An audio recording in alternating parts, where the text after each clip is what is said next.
If you can't beat an opponent, you might as well start beating on each other. Have the Broncos turned on themselves? I don't know. Welcome to That's Good Sports.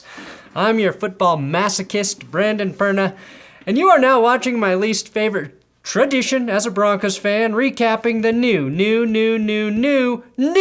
worst game ever. The Panthers did score 13 more points than the Broncos in Sam Darnold's first start of the year and a win for the Panthers. However, they get this win behind just 11 Sam Darnold completions. Sam Darnold is most famous, of course, for contracting mono mid-season. Good news, the Broncos now own the word mono, as they are only able to score one touchdown per game. The Broncos are the mononucleosis of NFL offenses.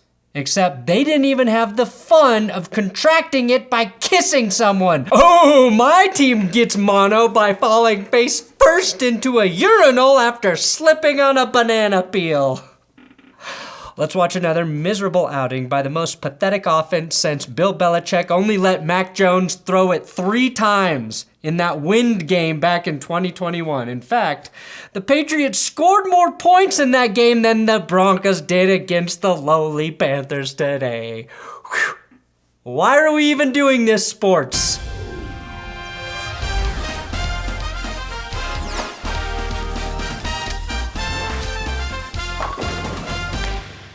Don't look now, Broncos fans. The 8-bit shirts are back at BenchwarmerBrew.com. It's the Black Friday weekend sale. 1 day left. Buy one, get one 50% off on our coffee at BenchwarmerBrew.com and the 8-bit shirts. Limited release because Broncos fans should have at least one nice thing this season. Right? This is how I'm going to start watching Broncos games. All right, the Broncos are so bad. How bad are they? They're so bad, their fans are actually happy that they got into a real car accident on the way to the game. Shout out to Super Sammy for tweeting this to me, and for his crew being okay, and for him saying it was probably better than going to the game. The Broncos are so bad, they have only scored more than 20 points twice this season. It's week 12, people. This officially means I have had sex more times than the Broncos have scored points this season, and in no way is that even close to being a brag. The Broncos are so bad when our wide receiver gets punched in the face and driven out of bounds via his face, he gets penalized for unsportsmanlike conduct. How dare you hurt J.C. Horn's hand with your face, Cortland? The Broncos are so bad, I'm thinking about the fact that they'd probably have 8 or 9 wins if Sam Darnold was their QB. The Broncos are so bad that they just proved prayer doesn't work. The Broncos are so bad that nobody even cares that Russell Wilson threw his 300th career touchdown pass, tying John Elway. That's something Broncos fans should have been excited about. The Broncos are owned by Walmart, and not even Walmart would stock this team on their shelves. That's how bad they are. The Broncos are so fucking bad. My favorite offensive play is flopping field position after a good punt. The Broncos are so bad that drug companies are now using Broncos fans to test the efficacy of new high-powered antidepressant medication. If they can make us happy, they've done the job. Our state just legalized mushrooms to help with PTSD. The vote passed because of Broncos fans. The Broncos are so bad, I had Chiefs fans, Seahawks fans, and Lions fans saying they feel sorry for me during the live stream. Lions fans pity us now. I pity the fool. And I am the fool. I am the fool, please. Don't give me a prediction for the rest of the season, Mr. T. Prediction? Yes, prediction. Pain. No! Why? Why? Get it together. Okay, the Broncos started this game in all too predictable fashion with multiple 3-and-outs after getting backed up deep into their own territory and being the only team in the NFL that is entirely incapable of running a screenplay. The Broncos call it a screenplay because it will provide the protection of a screen door in a cold wind. The Panthers gave the Broncos Super Bowl 50, and in return for that favor, the Broncos gave the equally inept Panthers offense their first quarter touchdown of the season. That's right, the only thing the Broncos fans could hang their hat on this season is their #1 scoring defense, and that defense allowed a touchdown to the only team that had not scored in the first quarter all season long. Pretty ironic though, when the offense from the ultra-conservative state is far more progressive than the offense from the progressive state. A couple field goals made this a 10-3 affair at halftime. And if this were a real affair, the Broncos are the person getting cheated on because nobody wants to be with them. In the third quarter, though, the Panthers put together a great drive. Probably the only really complete drive of the game. Former Colorado Buffalo receiver LaVisca Chenault, Chuba Elron, Hubbard, and DJ Moore on cue, all making chunk plays to move into the red zone. Then shit got weird. In a desperate move to channel the fumbling spirit of Melvin Gordon and infect the Carolina Panthers, I did this during the live stream of the game when the Panthers were on the goal line. Channeling the spirit of Melvin Gordon and transferring it to the Panthers. I am sexually transmitting Melvin Gordon's fumble to the Carolina Panthers. I tried to give him a fumble disease, and instead they just scored a touchdown. Broncos have always had trouble stopping Sam. Oh, he did fumble! Sam Darnold fumbled! I transmitted the fumble to him, and yet he still scores a touchdown. I gave the Panthers the Melvin Gordon fumble curse, but much like Ash from Army of Darkness, I didn't get it exactly right.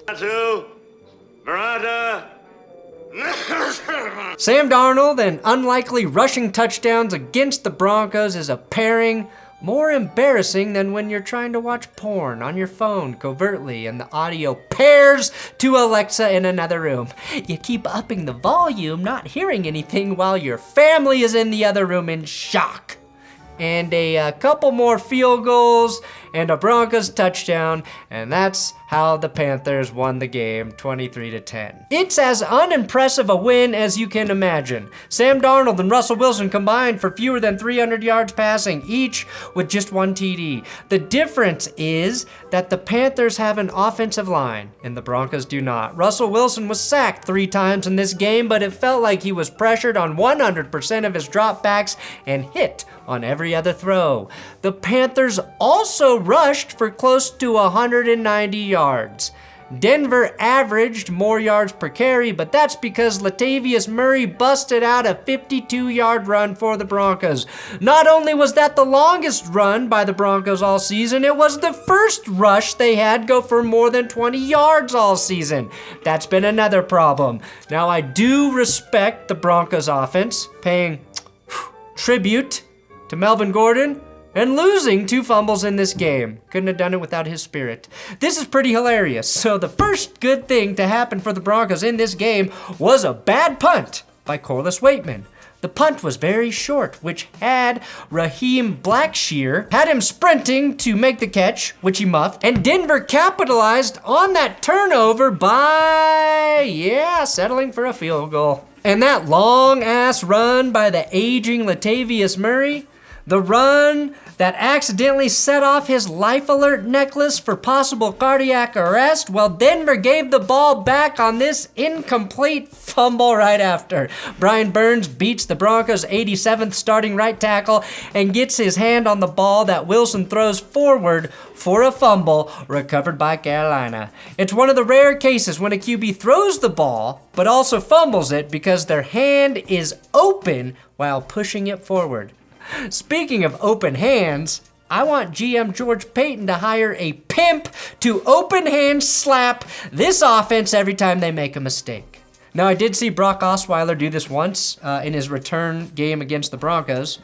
However, the ball just slipped out of his hand.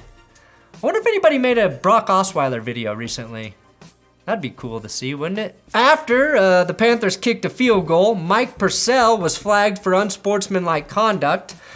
I didn't give a shit at the time because it was on a special teams play and would be assessed on the kickoff. However, it was after getting that penalty that a still angry and fired up Mike Purcell yelled at Russell Wilson around the sideline. A yelling Nathaniel Hackett was oblivious to. A yelling where we will only be left to assume what Mike Purcell was telling Russell Wilson.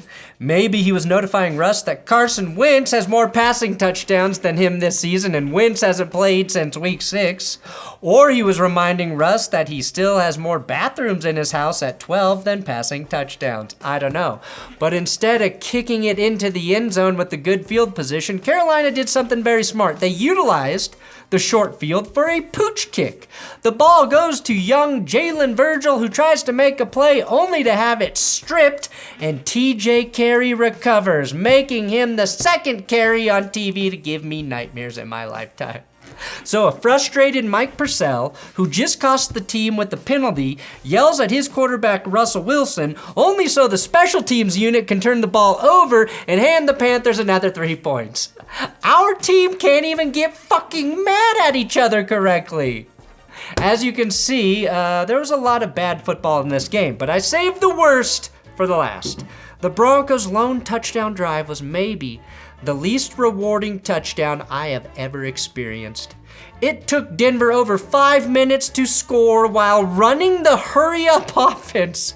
That's like going to Taco Bell and waiting 45 minutes in the drive-thru line and still referring to what you're eating as fast food. Now Wilson drives the team into the red zone, and then Broncos football happens, baby. As soon as the Broncos get close to scoring, Russell Wilson takes a sack, but they are saved by a defensive holding penalty. Next, we think that wide receiver Courtland Sutton scores a touchdown.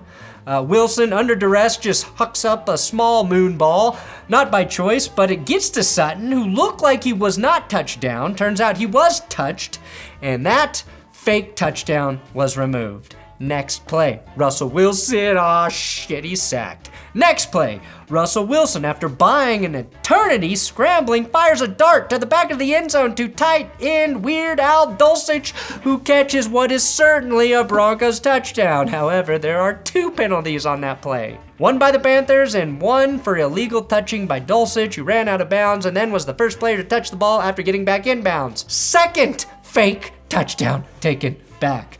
2 plays later, Russell Wilson throws the ball low to wide receiver Kendall Hinton, which is not a catch, it's a trap. Just like I am trapped having to watch this team every week. Do you know how torturous it is to a fan of one of the worst offenses ever seemingly score 3 touchdowns and have none of them count? An incompletion sets up 4th and goal, and the Broncos devolve back to week 1 where they take a delay of game penalty. A delay of game penalty here with your absolute last chance to win. But when 2 bad teams go toe-to-toe, both are poised to make mistakes, which Carolina did, roughing Russell Wilson on 4th down. Now, to really put the salmonella cherry on this can of botulism, receiver Kendall Hinton is stopped a yard shy of the goal line on the following play, an area of the field that the Broncos have suffered the most pain this year. And that followed as their top receiver, Courtland Sutton, drops this touchdown pass that hits him in his, hands. Mercifully, undrafted rookie Brandon Johnson gets open as the Panthers clearly just got tired of this fucking drive and gave up. Well, this atrocity, though, wasn't quite over as the Broncos somehow recover an onside kick. They recovered as many onside kicks as they scored touchdowns. This is a team that just scored, then they recover the onside kick. They have momentum. Momentum's on their side. Any other team does this, they ride that momentum into another score. But since it's the Broncos, they turn the ball over on downs, netting a putrid 0 yards on 4 attempts. Most of which are just Russell Wilson trying to throw the ball high enough to catch Jesus' attention to guide it into someone's hands. The Broncos also burned a timeout there to avoid another delay game penalty, and then fittingly the game ends for Denver when Kendall Hinton can't catch this ball that definitely touches, both of his hands.